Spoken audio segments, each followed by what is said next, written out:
We're joined by Ole Miss head coach Bree Henry, along with student athletes Moki Hana Tufono and Gabby Placide. Coach Henry will begin with an opening statement. After that, we'll open it up for questions. That was a battle the entire night. Waves of emotion, different people being hot at different certain times. But to close out a fifth set like that all together was just such an important piece that we really needed. And everyone had a pivotal moment in that fifth set. And just really, really proud and that we earned that battle. All right, with that, we'll open it up to questions. Coach, real quick, just to start, how's the heart rate right now? Oh my gosh. Yeah, that was, I tell them to go point by point, and I also have, like, I was also telling myself point by point as well, and living with them in that moment.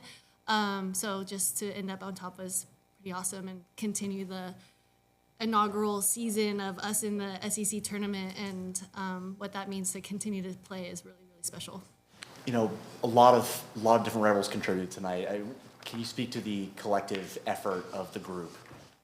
Yeah, I mean, I said it in the locker room, and kind of just now it's just there was a dig, there was a block, there was following game plan, there was a great kill, great serving, great passing. So, like, it was a collective effort, and I told them at the beginning of the fifth, this is not going to be an individual game.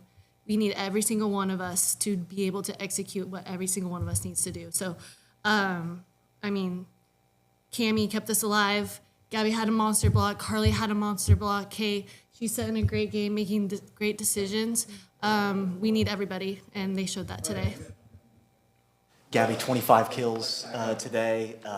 With that, you have one of the top 5 seasons in kills in Ole Miss history. That's cool. What was working tonight, especially late in that match as the kill counter kept ticking up? Yeah, I would just say, just staying aggressive. I think in the beginning it kind of took me a while to kind of switch gears, but I feel like once I did, just being fearless and swinging away. And Brad and Bree were talking to me about staying physical and working hard to earn the right to score. And I think near the end, I worked hard in doing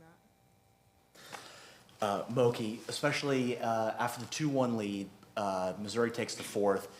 You've been in the huddle, been vocal. How do you rally the troops there, especially going into that critical fifth set?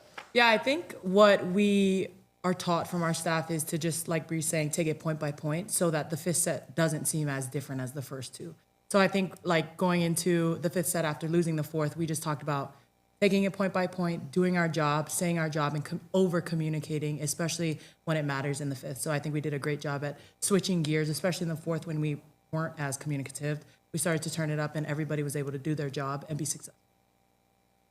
Which I know it's difficult to look ahead, especially after that one. But looking ahead to Texas, obviously last match was very competitive in Gillum. What do you see? What are you thinking about going into the next match? The only thing I'm thinking about right now is getting these reps to bed. Yeah. So that we can recover going up against a fresh team and a great team. It's going to be a battle again, and I need us to be mentally and physically prepared to go into that. But with confidence in our bucket that we're playing great, and we've taken a set off them before, and I think we can really, really battle and continue to shock the world. Well, with that, thank you, ladies. Congratulations. Thank you so much. Go see you tomorrow.